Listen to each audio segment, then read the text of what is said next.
Well, hi everyone, just doing a second video on designing a coaxial rest. So this is effectively my third design. I kind of skipped the second one, which was a bit experimental on what I'd done the first time. And yeah, it works quite well, but I've wanted to achieve a few things. So one was smoothness, and the other one was that I wanted the elevation reversed and the horizontal kept the same. So if you move it, it will move in the direction, the horizontal direction that you're after, but when you push down, it lifts up. So if I go up and down. So what that means is that I can put a counterweight on the handle and it can actually balance the weight of the rifle pushing on it. And it just felt more natural to be using it in that fashion, to actually just sort of have your hand resting on it when using it rather than have to lift the rifle up. So I wanted to incorporate that, and as you can see, I've done that. There's a couple of things that I've done a bit differently and stepped up with respect to this, and excuse the noise in the background, I'm just reaching for things. So one of the big things here is bearings.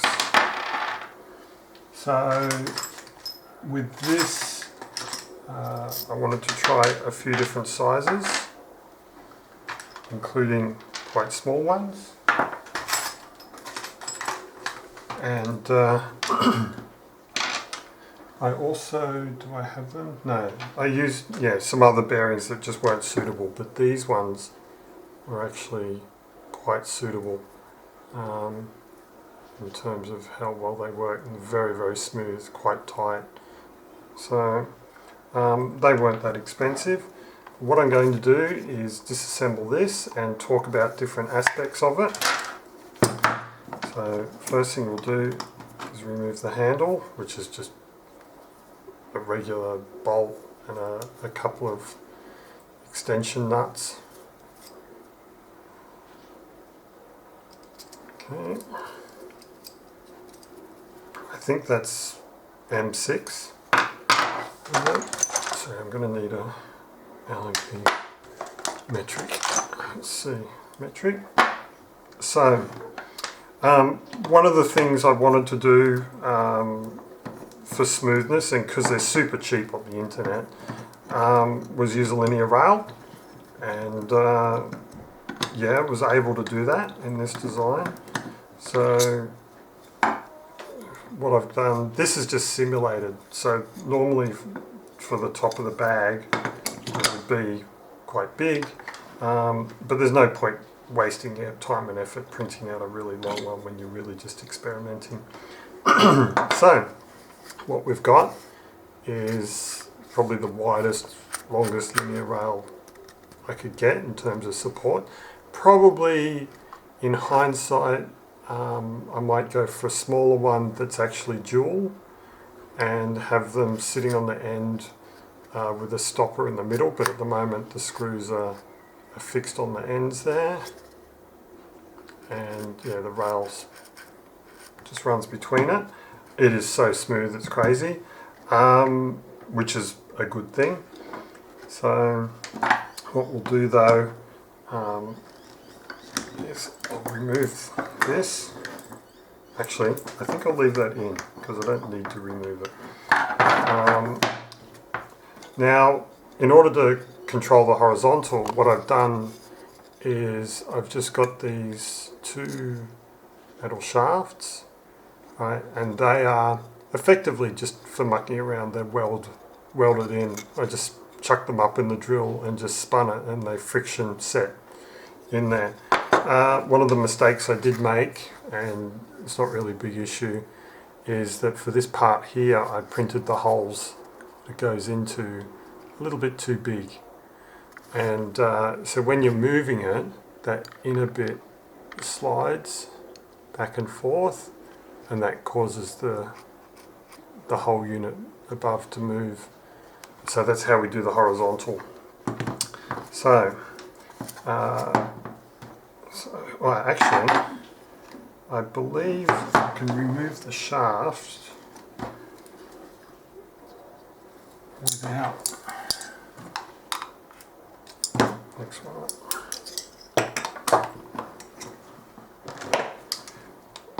So what we have here is a nylock nut, just to hold it in.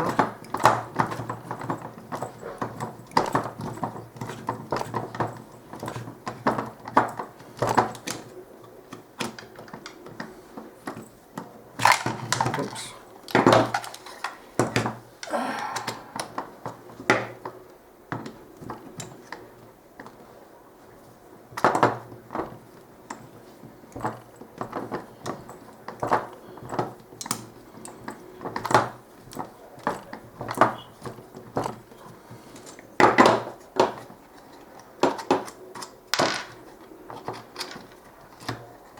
And so that's just a regular M6 bolt with a bit of a spacer on it.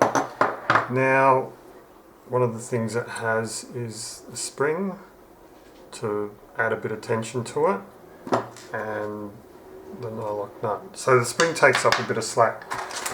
In terms of what that spring was, just went to the hardware store and bought a spring. Oops. And snipped off what I needed, and I've just thrown it across the room.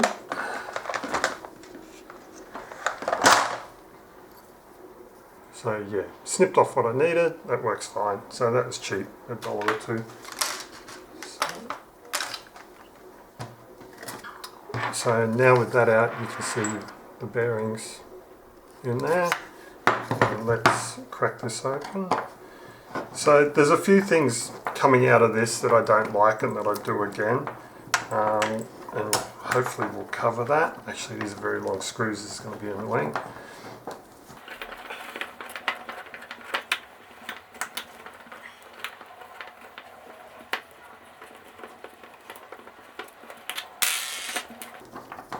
So yeah, all the screws I think in this aspect are all M4, so not a big deal. Pretty easy to get.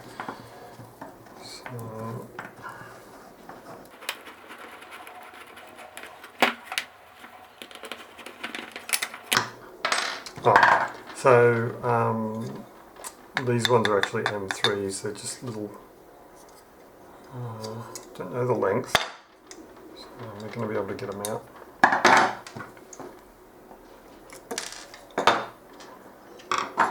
Yeah, what? M3 by 10. Regular stuff. They pulled them out of my electronics supply. So yeah, got plenty of them.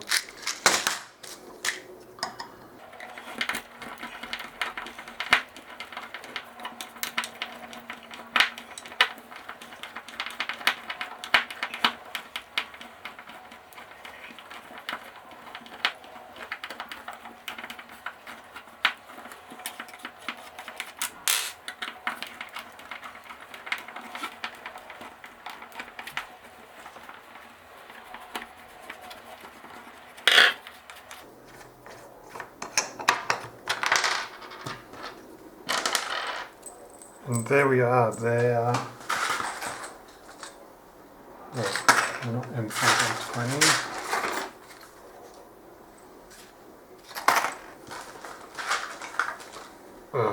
I believe, yeah, M4 by 40 I think.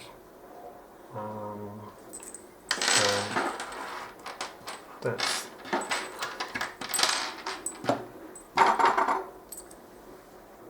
so it's pretty simple. Standard fare.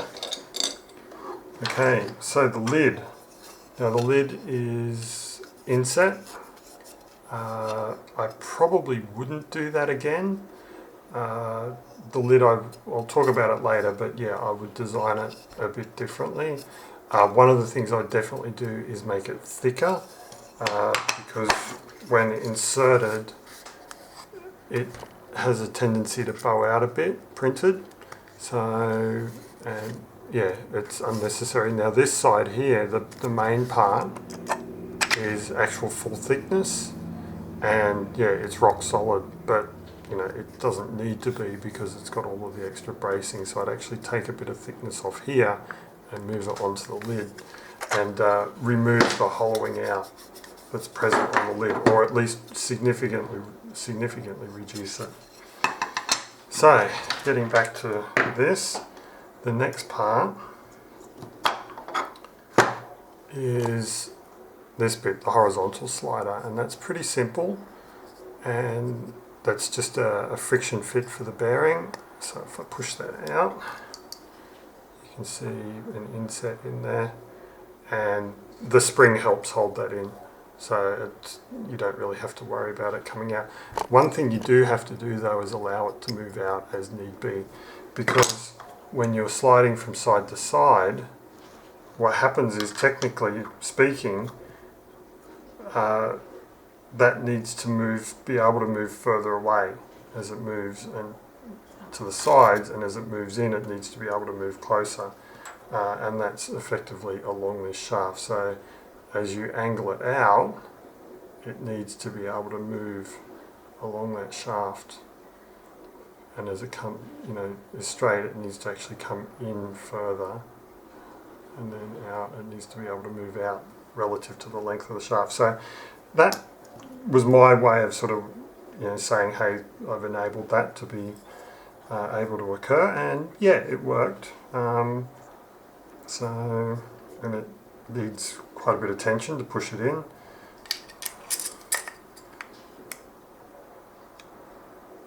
You're going to get it? No. So I have to work on that later. It's covered in lanolin grease at the moment. Oh, I'm going to have to take the rail off. Oh, we'll see. The next part is the vertical, and so that is quite simple. It's got a hollow incorporated in it in order for the screw head to move, because as it goes through, you're going to get that, it needs to be able to move full range of motion. So yeah, I did that, but just tried to keep the hole small, just for cosmetic. The bearing itself actually just pushed up through into there, and by virtue of the same way we got it in, is how we're going to get it out. So what I'll do is I'll just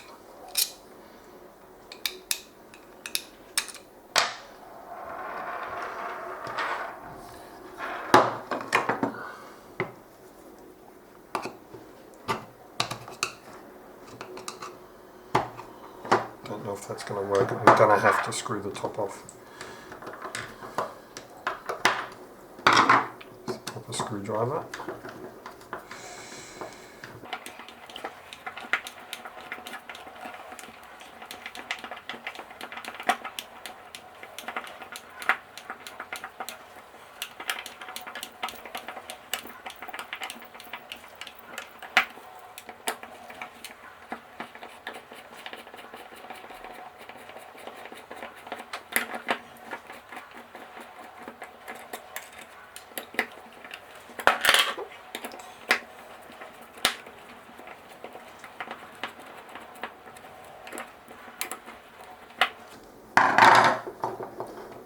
Okay, so that's the rail,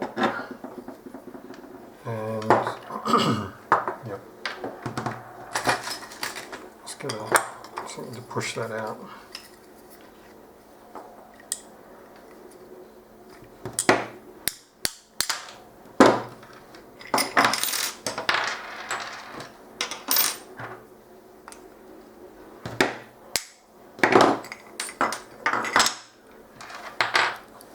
So what we have are the bearings I ultimately chose to use. They're quite small, and they're fitting on an M6 bolt. And so I initially looked at having a spacer between them. I've got the spacer on the end here, you can see, and that was just to make sure that and I hope that can be seen, that yeah, it allowed it to have at least a degree of motion that without it, it would have been blocked. Let's just show that. So without it, any type of angle would have just got stuck on the head of the bolt. So I needed that spacer. So yeah, that's sort of a no-brainer.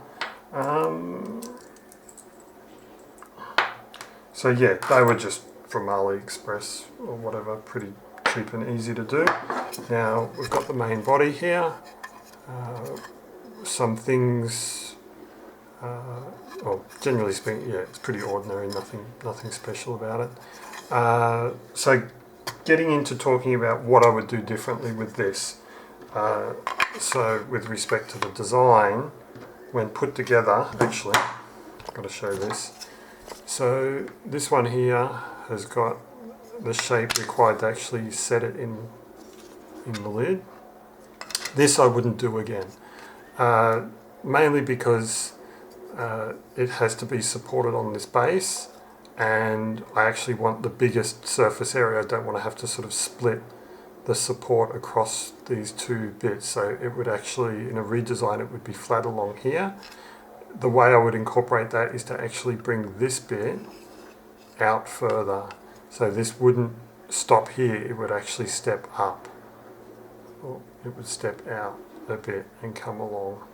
And it would support the full width of this. So this inset here would actually be chopped off at this level and supported the whole length.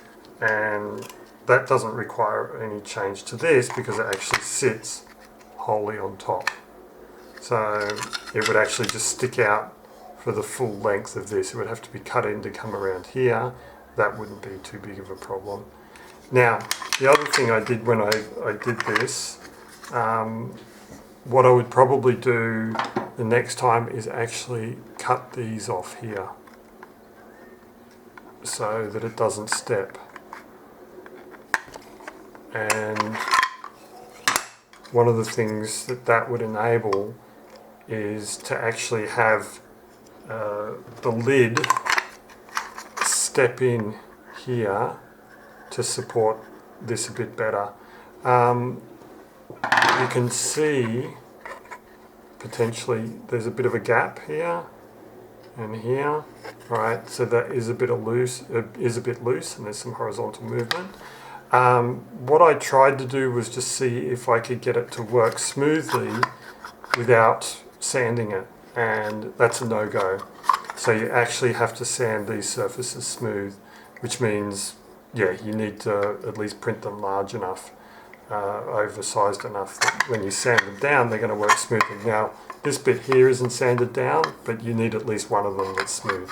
And after that, yeah, it works quite well. Now, particularly these ones here, both of them sanded down, and they're quite smooth against each other, although it doesn't seem that way with the lanolin grease on them. So the benefit of doing it that way would mean that, yeah, this here wouldn't have this top edge. It would actually just be open.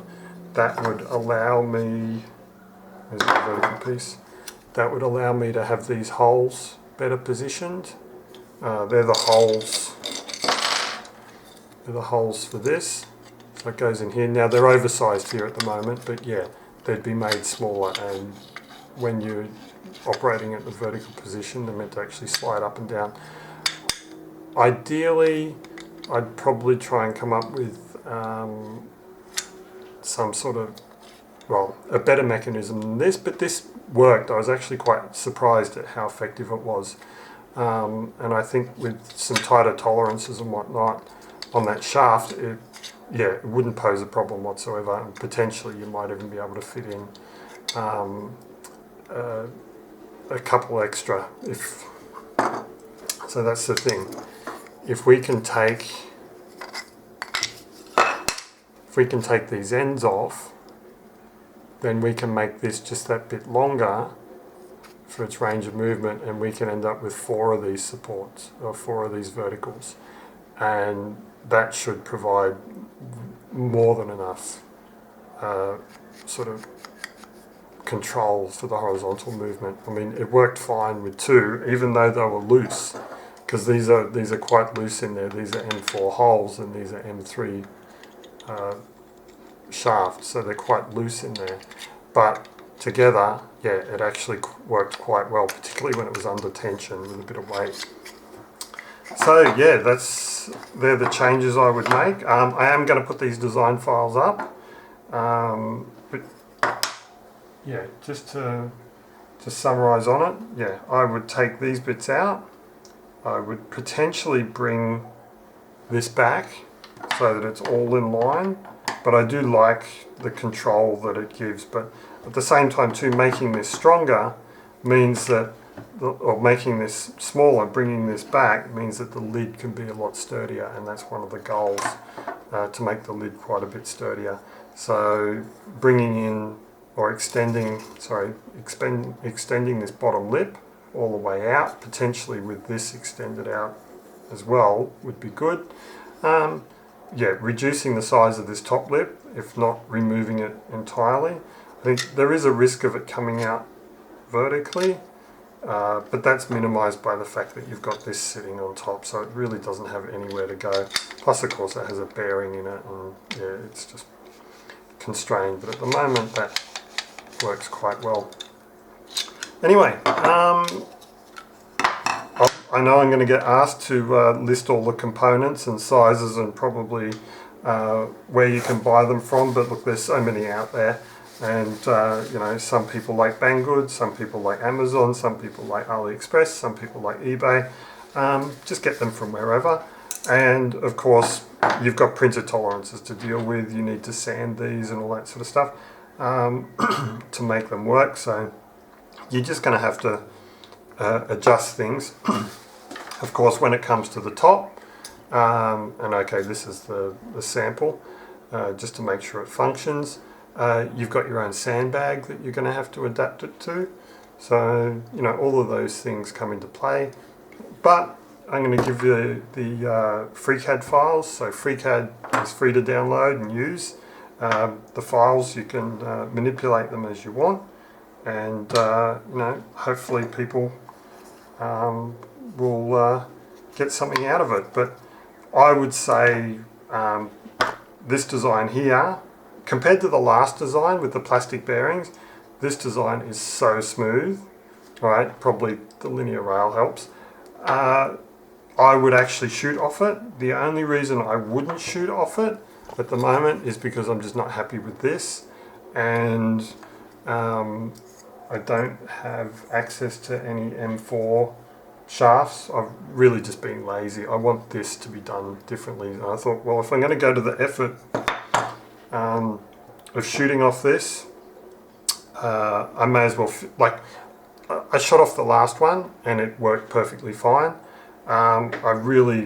So I don't need to prove that it works. This one operates a lot smoother, so I know it works, but you know, I may as well just go through and finalise the design improvements from a functional perspective before I go and shoot off it. So yeah, I'm very, very happy with it, and this is technically version 3, and I'm looking forward to presenting version 4 sometime in the future.